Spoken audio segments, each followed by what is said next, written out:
So tell me, are you into 16th century historical fiction, heiresses who lose their fortune, oceanic journeys, survivalist tales where a young woman has to fight a polar bear, all with a little dash of romance? And do you want that in one book? Well, then I have the novel for you.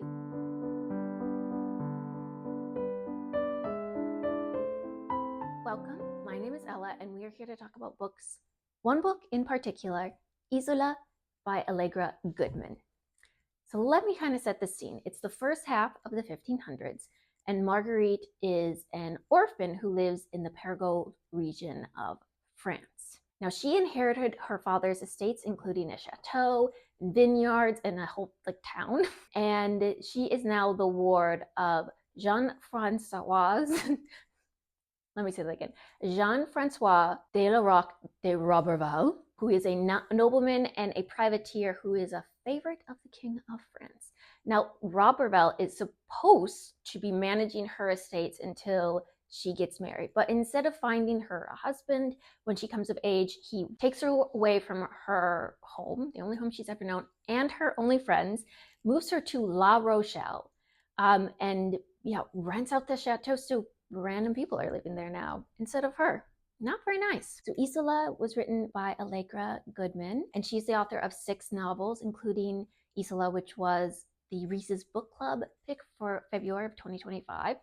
And she is the author of Sam, which was a Reads with Jenna pick, and it was a national bestseller. On the Reese's Book Club site, Allegra has a blog post where she shares how she stumbled upon the inspiration for Isola while reading a children's book about Jacques Cartier. And in that book, there was a very small little reference to a woman named Marguerite de la Roque, who lived from roughly 1515 to 1542. Her exact birth and death dates are unknown. After living in La Rochelle for several years, Roberval decides to sail for New France, and he takes Marguerite with him. Now, it's only been 50 or so years since Columbus sailed the ocean blue in 1492, so the New World only has a few small colonies. And to Marguerite, who has always lived in Périgord in France and then La Rochelle, it's essentially a vast wilderness where people sail off to and then never return. So she's very afraid to go on this journey with him. But because he is her ward and he controls her money and all of her life, essentially, she has to go with him. So during the journey, though, she ends up falling in love with a young man who is on the ship.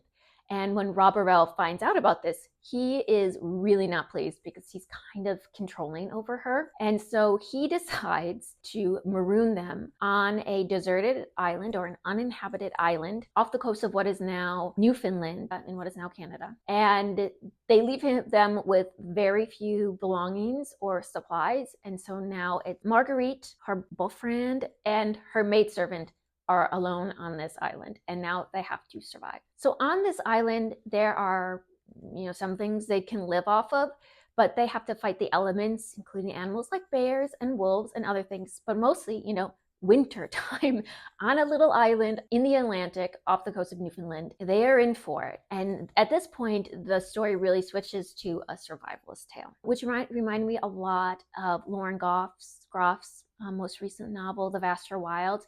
And that was kind of on top of my mind because I did read it earlier this year. And they have a lot of similar qualities of, a young woman who is trying to survive in the elements. And there is one kind of thing that both The Vaster Wilds and Isola had in common that I have some quibbles with, which was that their survival relied on chance.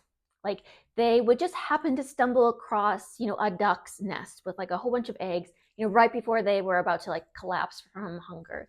Or they just so happened to come across a bird or an animal that doesn't have a natural fear of humans. So they're kind of just the most easy prey ever.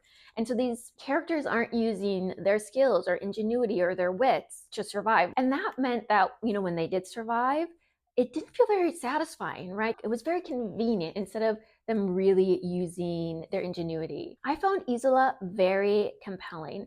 And I think what was really working in the novel is that it features a trifecta of factors that kind of get me every time. So first, it features a character who is facing some sort of injustice. In this case, Roberval has essentially stolen Marguerite's inheritance and has complete control over her life, but he doesn't really care about her welfare.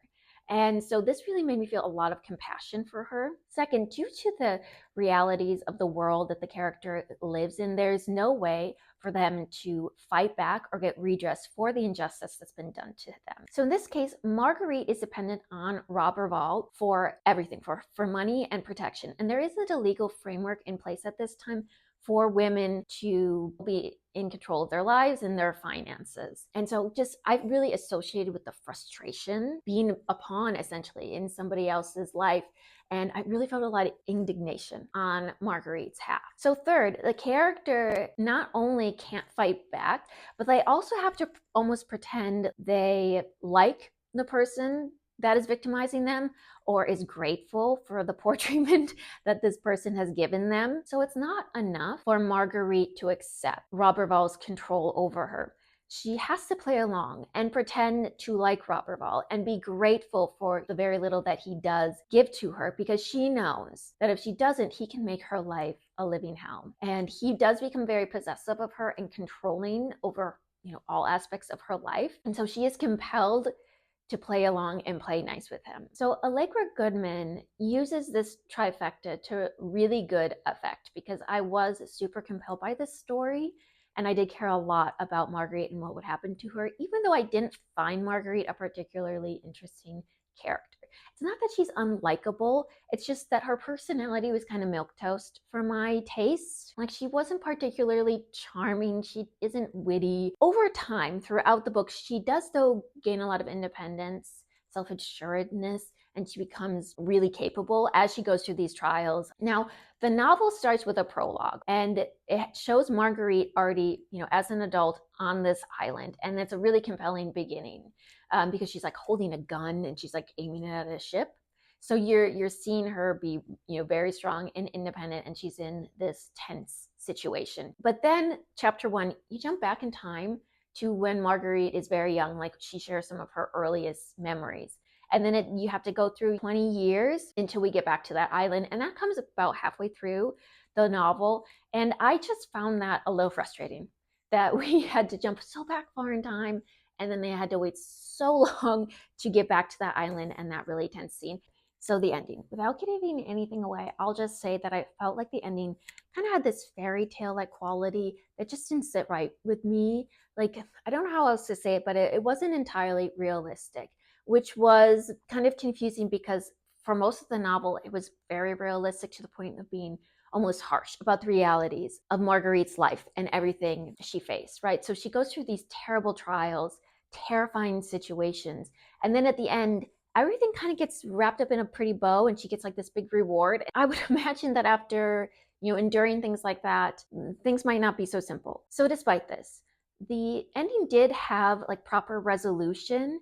And so overall, I was fairly satisfied with it. So this is kind of an afterthought. It's kind of beside the point. But, this novel takes place in France, and then they go to New Canada, which is being colonized by the French. And yet the name of this novel is ISOLA, and ISOLA is the Italian word for island. And I was really kind of confused, like, why didn't the author use the French word or just call it island? Why use the Italian word? This is really like a pet peeve. It didn't affect my enjoyment of the book or my understanding of the novel, but it did really make me wonder, like, why? Why is it called Isola? I don't know, maybe like the French word for island is île, and maybe that sounds like the English word eel, like the fish. And I thought, like, and it kind of sounds kind of goofy, so maybe the author just wanted a different word for island that wasn't English. I don't know. It's kind of a mystery. So anyway, so tell me, have you read this one? If so, what did you think? If you haven't read it, do you think you would pick it up? Leave your answers in the comments. And if you like this video, please give it a thumbs up. And if you want to see more videos like this, you can go ahead and subscribe. It is for free. So I'm new to YouTube. So if you have hung out and watched this whole video, I want to say thank you for taking your time to give my videos and my channel a chance. Until next time, bye.